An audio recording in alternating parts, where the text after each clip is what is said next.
Abomination and Desolation, Mankind, Section 3, Building Gods. The artificial intelligence community is not only just trying to develop machines that are of a human-level intelligence. Most admit that it's likely, and hope, that when AIs achieve a human level of intelligence, it will not be long before their intelligence surpasses the collective intelligence of all humanity.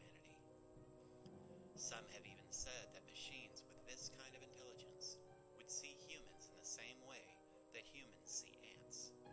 Thus, many have taken to calling the quest to build AIs building gods. And that's exactly what it is. That is the event that the term Singularity is mainly referring to.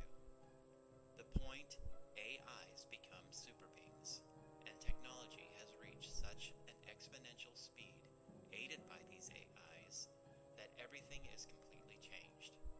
Humanity, and the world as we know it, ends, and a post-human era of super advanced technology begins.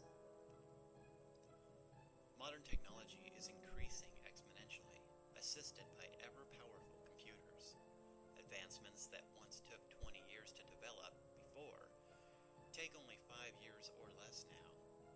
And as computers get more powerful and are used more and more in research and development of tech, the time it takes for further advancements is ever shortening.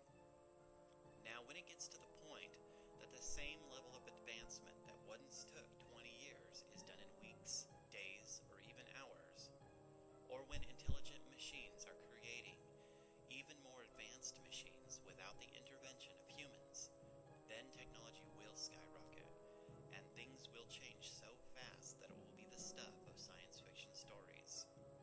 You can see why many people believe that humans won't be able to keep up, either with the advancing tech or with future artificial intelligent machines, unless they themselves become machines, expanding their body and minds through biomechanical implants, which is one of the reasons for the frantic rush to create cybernetic technologies today. At this point, most people might still view things like cyborgs, androids, and such as science fiction.